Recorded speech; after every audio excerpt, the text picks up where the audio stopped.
Welcome back to our White Flag Devotionals. It is Thursday, March the 18th. We have a short passage today, Mark chapter 15, and we're going to go from verses 16 just down through verse 20. It says, "The soldiers led Jesus away into the palace, that is, the praetorium, and called together the whole company of soldiers.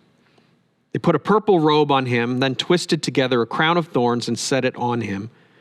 And they began to call out to him, 'Hail, King of the Jews!'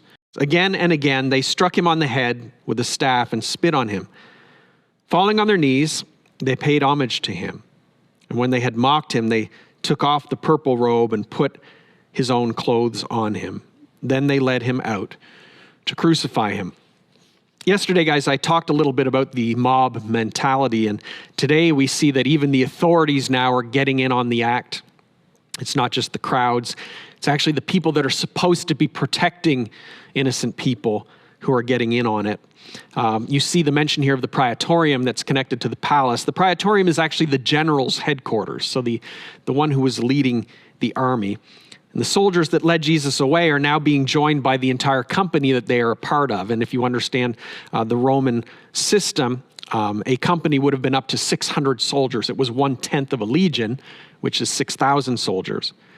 And they decide to make sport over Jesus. You can just imagine all of these manly men, these soldiers, having to try to prove themselves in front of their buddies. And so they're all just kind of piling on as it relates to Jesus. They put a purple robe on him. They make a crown out of thorns and they press it onto his head. I would remind you of the words that Peter left us. Peter, who was following behind and who was watching and seeing so much of what was going on, later wrote to us. He says, "If you suffer for doing good and you endure it, this is commendable before God. To this you were called because Christ suffered for you," he says, "leaving you an example that you should follow in his steps. He committed no sin and no deceit was found in his mouth. When they hurled their insults at him, he did not retaliate. When he suffered, he made no threats. Instead, he entrusted himself to him who judges justly." Guys, those are great words coming from Peter, from someone who really saw it all, who really understood it all, who really saw the power of Jesus in these moments. And Jesus is suffering for doing good. Really, when you think about it, he's suffering for just being good. And Peter says that Jesus left us an example to follow in how he handled that kind of opposition. We said already this week that Jesus showed incredible restraint, and I ask myself the question as I read a passage like this, how is he able to not retaliate? I'm still amazed at the restraint that he showed. But when you answer that question, when you look at this passage, there's actually an answer given, this passage from Peter. He was able to not retaliate, rather, because he entrusted himself to him who judges justly.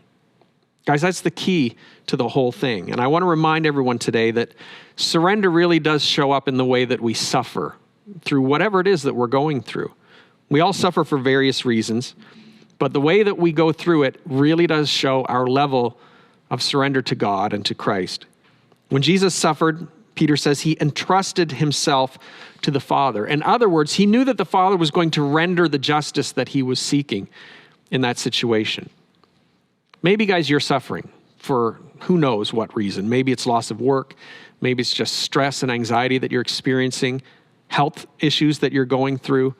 Maybe you're being mistreated. Maybe you are being shunned for the beliefs that you have, and as people get to know who you are and what your faith is about, they're actually mistreating you. Whatever the case is, are you entrusting your case to him who judges justly? That's what I want to ask you today.